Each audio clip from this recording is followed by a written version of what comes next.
Alright guys, welcome back to another video. It's your man Jay, and it's time to talk about some reasons why I really would tell you to consider the LG G8 before you pick up any other flagship out there. So we're going to get into this video and we're going to talk for a little bit. Let's go. Alright, so one of the main things that people talk about when they talk about the G8 or just LG devices in general are the cameras. The cameras on this device absolutely stand out amongst all the other cameras.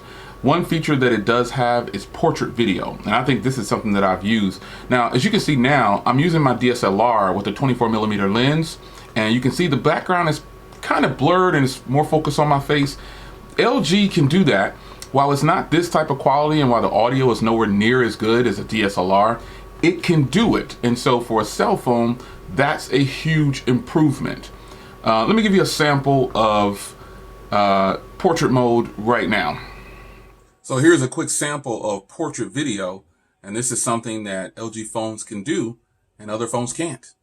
It may not be the highest quality for the microphones, but the fact that the phone can do it, it's new competition for other OEMs for them to try something different. Alright, so what did you think about that? I think that portrait mode does very well. That's not the only feature. Obviously, you've got wide angle, like I said before, and just the overall footage, recording at 4K at 60 frames per second is absolutely stunning. So I think LG has they've made their mark with cameras, and there's really not much more you can do with that. They can improve on it by getting better sensors, and things like that, but for what it stands for, as it stands right now, the G8 is one of the top phones right now for camera quality. Another area where I think the G8 stands out is the screen quality. This is a 6.1-inch Quad HD display, and it is absolutely gorgeous for viewing content. It's HDR10 Plus or HDR10, same thing pretty much, but the footage that you get when you watch on this phone will make you smile, it'll make you happy. The phone itself is really sharp and crisp for the 1440p display that it has, and it's a smaller display for a flagship, that is. 6.1 is now becoming small amongst flagships. But this phone right here gets a higher pixel count because of that smaller display, and it is absolutely beautiful. Now, an area where some manufacturers are leaving is the headphone. Not only does this phone have a headphone jack, it has a powerful DAC. This thing is just absolutely great when listening to content. I've tested it with dual driver headphones, triple driver headphones, and quad driver headphones, and they all sound amazing. It's too much. You can't put it into words. It's just something that you have to experience for yourself, and you definitely will be impressed with this DAC over your current device. If it has any kind of tuning or anything like that, or it's saying it's got a high quality DAC, try the LG G8's DAC, try the LG G7's DAC. LG has done DACs in nearly all their phones, and they're all amazing. Try this one though. Now, the performance on this phone is absolutely great. A lot of people don't talk about the performance on LG phones because they probably dislike the skin, but the skin is anything different from any other Android. We've got square icons on here, and stock Android has round icons. This is a very light skin is what I'm getting at, and the performance on here is absolutely great. Handles gains very well. Because it has that Snapdragon 855 with 6 gigs of RAM, it's more than enough with 128 gigs of storage and an SD card. And the performance on here, you can pack as much as you want on this phone, play games galore, do everything you want to do, and it should be able to handle anything you throw at it. Now, one thing I hear about phones today is the size of the phone. I feel like this phone right here is almost the perfect size for a phone. It has a large display with a small footprint. 6.1 inches is a big display. But with this phone right here, there's not much bezels on the top or bottom or sides, and it's easier on the hand. It's got that elongated body style that we're going to now with tech, longer phones, and it's just almost great in the hand. It's almost perfect. Some might say this phone is a little too big, because what I've realized is the majority of the world does not want a very big screen phone. They're content with 4.5 on down.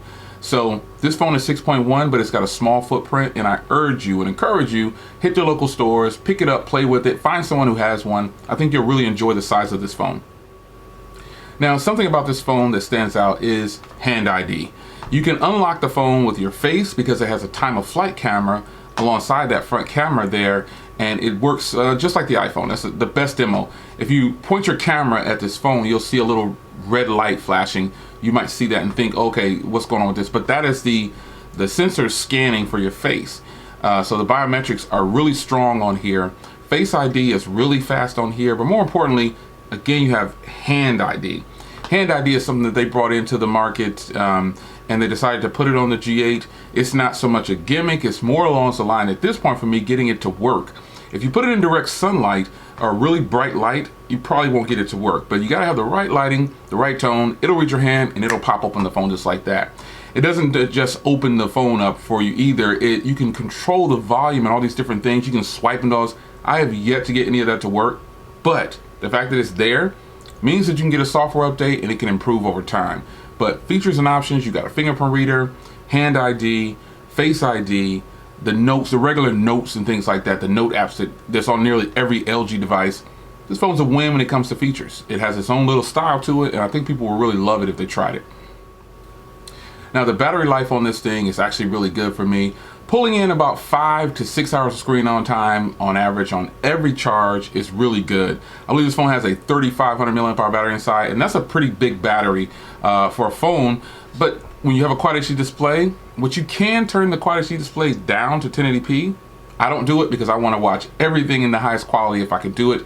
And this phone right here definitely pulls in strong battery for me. It definitely can last me a full day. So that means it can last you a full work day. So a work day is 8 hours for some people, but I'm talking about a 24-hour cycle. So you shouldn't have to charge this phone every day depending on what you're doing on it, but battery life always depends on the user. Always remember that. So there you have it, folks, a rundown of why I think you should probably consider the LG G8 in 2019. I know there's a lot of competition out there, but this phone, some people say it's overrated. I think it's just getting overlooked for all the wrong reasons. This is one of the top flagship, if you want to label phones that way, this is one of the top phones on the market, and whether people are buying it or not doesn't mean it's a bad phone. Marketing is the key. Getting the word out there, getting it out there so people know what they actually can get for their money.